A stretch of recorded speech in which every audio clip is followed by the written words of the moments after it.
Jangan lupa subscribe, like Saka Channel, agar tidak ketinggalan cerita menarik setiap harinya. Siapa sangka, guyonan seorang kiai nyentrik ternyata berubah menjadi kenyataan yang mengejutkan bangsa. Dari ramalan politik, konflik sosial, hingga masa depan Indonesia, semua pernah diucapkan oleh Gus Dur. Apakah ini sekadar kebetulan, atau tanda bahwa beliau memang memiliki mata batin yang menembus zaman? Di tengah hiruk-pikuk dunia politik dan sosial Indonesia, muncul seorang tokoh yang tidak pernah bisa diprediksi, Abdurrahman Wahid, atau yang akrab disebut Gus Dur. Sosoknya nyentrik, penuh canda, bahkan kadang terlihat seperti tidak serius menghadapi persoalan bangsa.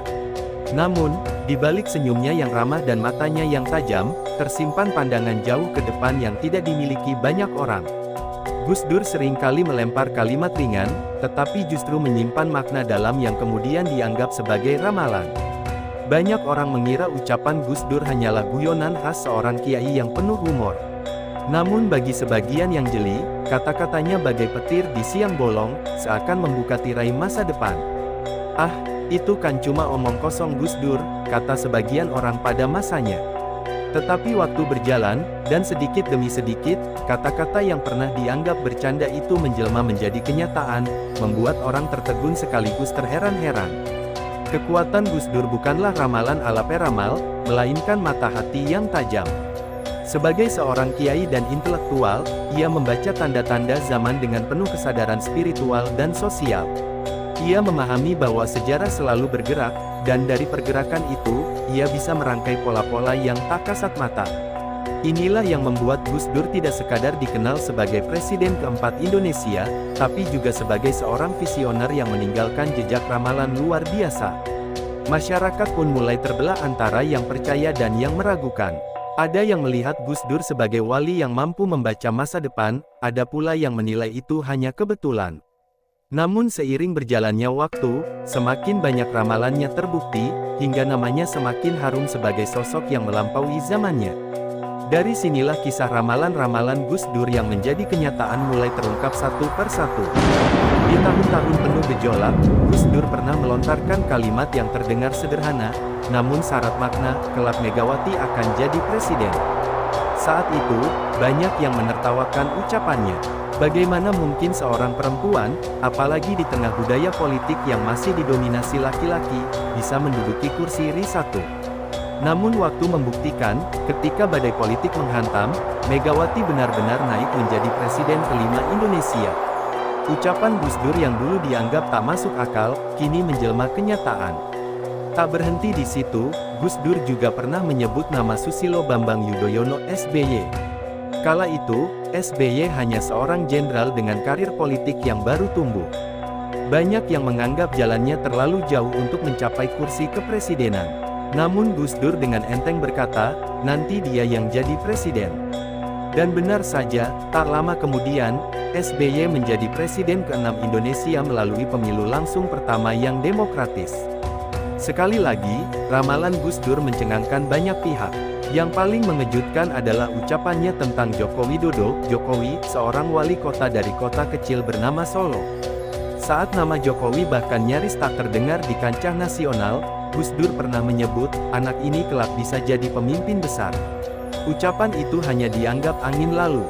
Tetapi siapa sangka, dari wali kota, lalu gubernur, hingga akhirnya menjadi presiden ke-7 Indonesia, ramalan itu kembali terbukti. Banyak orang tercengang, bagaimana mungkin Gus Dur mampu melihat jauh ke depan, ketika orang lain bahkan tidak melirik sosok sederhana seperti Jokowi. Semua peristiwa itu membuat masyarakat teringat kembali pada sosok Gus Dur.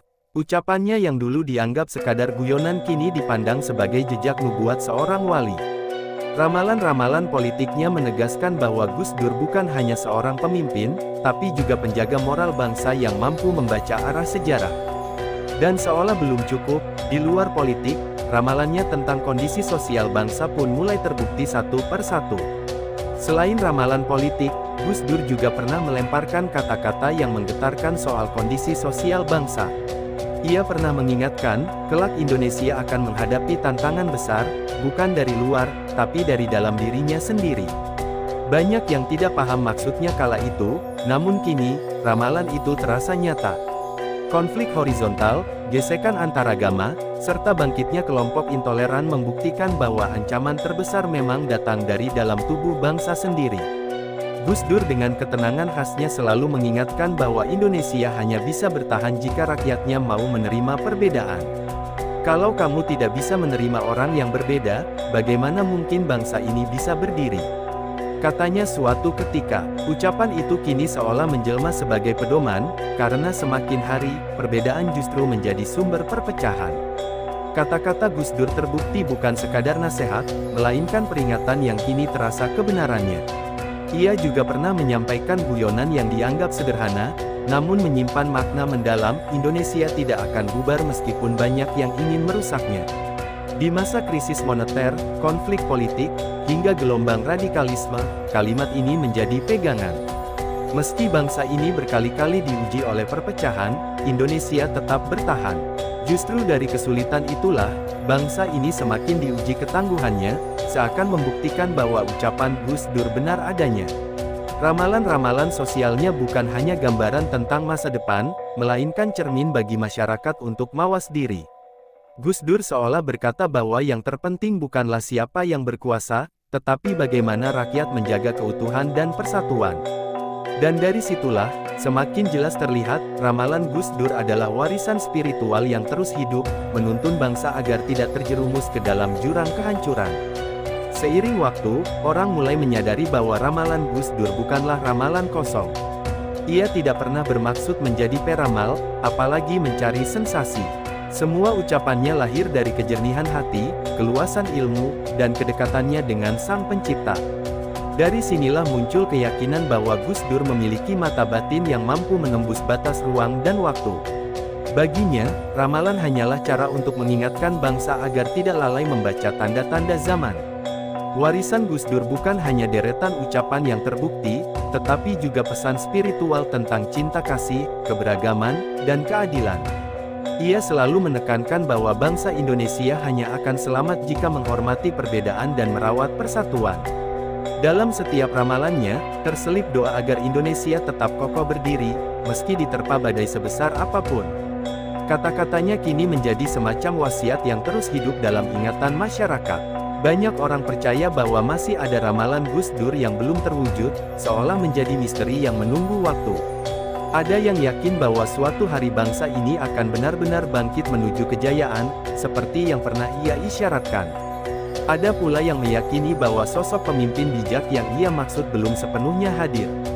Semua itu menjadikan warisan Gus Dur bukan sekadar cerita masa lalu, tetapi obor yang menerangi masa depan. Akhirnya, nama Gus Dur tetap abadi bukan karena jabatannya sebagai presiden, melainkan karena jejak spiritual dan ramalannya yang melampaui zamannya. Ia meninggalkan pelajaran bahwa humor bisa jadi nasihat, candaan bisa jadi nubuat, dan ramalan bisa jadi doa. Dari Gus Dur, bangsa ini belajar bahwa kebenaran sering datang dengan cara yang tak terduga, dan sejarah kelak akan membuktikan semuanya. Bagaimana menurut kalian? Apakah ramalan-ramalan Gus Dur hanyalah kebetulan, atau benar-benar sebuah nubuat yang lahir dari kebijaksanaan seorang wali? Tulis pendapat kalian di kolom komentar. Karena siapa tahu, pandangan kalian justru membuka tabir makna baru dari warisan Gus Dur.